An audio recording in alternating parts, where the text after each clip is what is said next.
गुरुर्ब्रह्मा गुरुर्विष्णु गुरुर्देवो महेश्वर गुरु साक्षात् परं ब्रह्म तस्मै श्री गुरुवे नमः। आइए आगे की तरफ पढ़ें। पानव दास थे, राजगीर का काम करते थे। उन्हें कोई नहीं जानता था कि वे किस स्तर के महात्मा हैं, भगवान के भक्त हैं।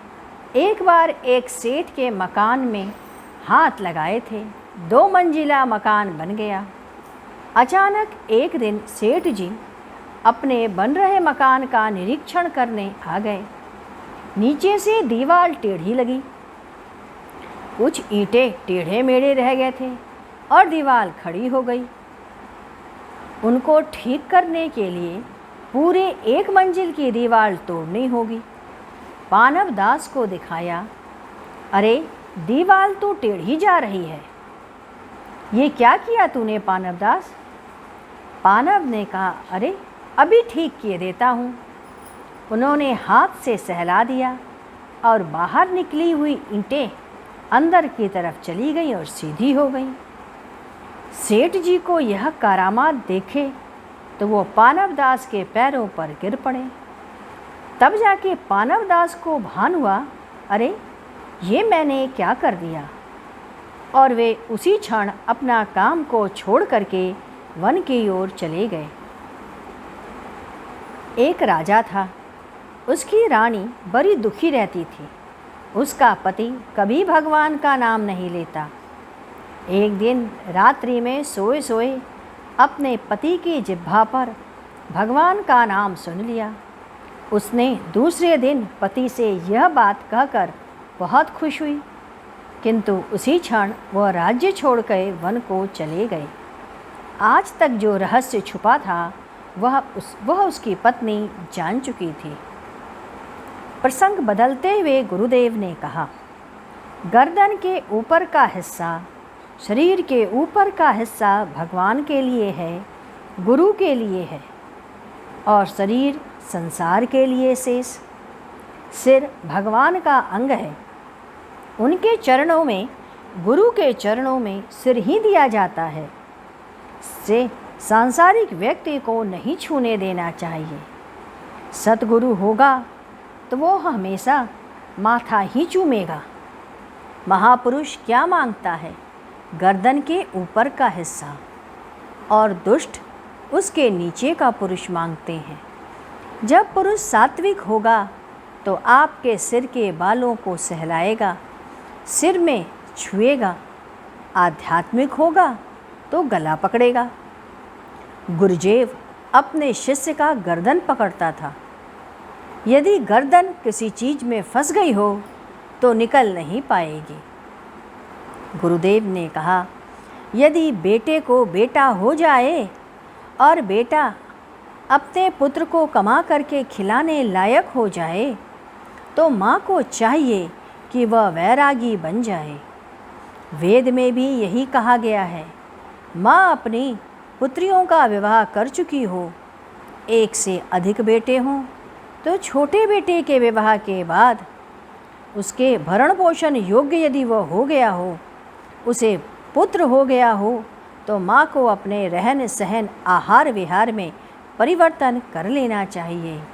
जैसे ज़मीन पर सोए, सादा भोजन करे, दिन भर प्रभु का चिंतन करे, जो भोजन प्राप्त हो उसमें संतुष्ट रहे।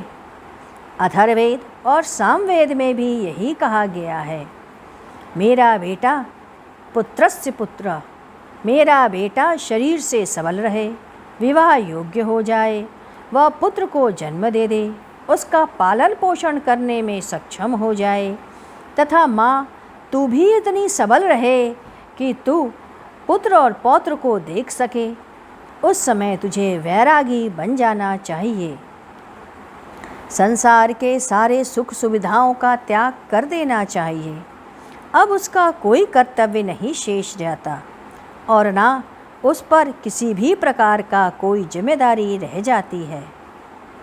वैराग्यता के लिए स्त्री को ही आधार माना गया है। स्त्री ही अपने युवा पति से इस बात की इच्छा रखती है कि सुबह शाम वो खूब कमाए और अच्छा रिजल्ट ले आए। रिटायर होने के बाद भी वही प्रेरित करती है कि कहीं कोई काम धंधा कर ले जिससे कि आमदनी होती रहे। कहा गया है, अपने स्त्री को अपने पति के पैसों को खर्च करने के लिए वैरागी बन जाने चाहिए। उसके पास इतना धन रहे कि वह अपना भोजन पानी कर सके। फिर प्रसंग को बदलते हुए गुरुदेव ने कहा, गगन और आकाश में भेद है। आकाश हमारे और आपके बीच में है। गगन आकाश से परे है। वह आकाश का शासित करता है, नियंत्रण करता है।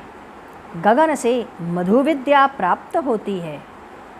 मधु विद्या से अध्यात्म विद्या, अध्यात्म से पराविद्या, उससे विज्ञानमय प्राप्त करते हैं। सारी चीज़ें ब्रह्ममय है। जब ब्रह्म में घर्षण होता है तब ध्वनि होती है और ध्वनि से सृष्टि होती है। सृष्टि के माने श्वास का भीतर जाना, श्वास का अंदर जाना सृष्टि और बाहर आना प्रलय। यही उन्मेष और निमेष है। यही अंदर और बाहर के बीच की पूरी सृष्टि विराजमान है।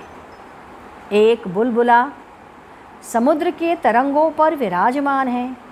उसका 10 मिनट का जीवन हमारे 80 वर्षों के बराबर है। वह अचेतन है, प्राणहीन है। वह छोटे बुलबुले को देखकर कहता है, अभी तुम छोटे हो, मैं बहुत बड़ा हूँ, कि वह फूट जाता है।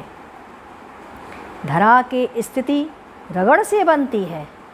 चिनगारी बिना रगड़े पैदा नहीं होती। उदय होने में, प्रकाश होने में रगड़ होता है। बादल रगड़ खाएगा तभी वर्षा होगी। यह संसार का नियम है। जिस दिन शब्द से मुक्त होगे, अनाम लोक में प्रवेश कर जाओगे, जो निःशब्द है वही परमात्मा है। गुरुदेव ने कहा, शक्ति उत्तर में है और देवलोक पूर्व दिशा में है। अतः ऊर्जा और शक्ति के लिए उत्तर दिशा की ओर मुख करके बैठना चाहिए। भक्ति की साधना में पूरब दिशा की ओर बैठना उत्तम है। जब भी बैठो, कंबल पर बैठो, उस पर सिल्क का एक कपड़ा बिछा लो। ताकि शक्ति प्राप्त करना हो तो व्याघ्र चर्म उत्तम होता है। भक्ति की साधना कर रहे हो तो दीपक घी का ही जलाओ, जो नितांत आवश्यक है। योग की साधना है तो दीपक की आवश्यकता नहीं। ब्रह्म मुहूर्त 3:30 बजे से सूर्योदय के पहले तक उत्तम काल है। सृष्टि में रहकर ज्ञान नहीं होता, अतः प्रलय काल होना चाहिए। गर्भाधान महत्व नहीं होता, निकलने का महत्व है। अतः दिन का अवसान होकर तिमिर में जब प्रवेश करते हैं, तारे न निकले हों, तो वह साधना का उत्तम काल है। इस प्रकार प्रातः, दोपहर 12 बजे, संध्या काल एवं रात्रि 12 बजे साधना का समय है। यदि गुरु ने मंत्र दिया है तो नित्य उसका जप होना चाहिए। आइए हम लोग गुरु कीर्तन करें। ओंकार मंगलम गुरु मंगलम गुरुदेव मंगलम। ओम मंगलम ओंकार मंगलम गुरु मंगलम गुरुदेव मंगलम। ॐ मङ्गलम् ओङ्कारमङ्गलम् गुरुमङ्गलं गुरुदेवमङ्गलम् ॐ मङ्गलम् ओङ्कारमङ्गलं गुरुमङ्गलं गुरुदेवमङ्गलम् ॐ मङ्गलम् ओङ्कारमङ्गलं गुरुमङ्गलं गुरुदेवमङ्गलम् ॐ मङ्गलम् ओङ्कारमङ्गलं गुरुमङ्गलं गुरुदेवमङ्गलम् ॐ मङ्गलम् ओङ्कारमङ्गलं गुरुमङ्गलं गुरुदेवमङ्गलम्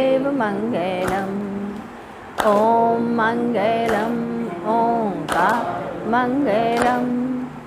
गुरुमङ्गलं गुरुदेवमङ्गलम्। बोलिए सद्गुरुदेव महाराज की जय। सद्गुरु तुम्हें शत शत नमन, सद्गुरु तुम्हें शत शत नमन, सद्गुरु तुम्हें शत शत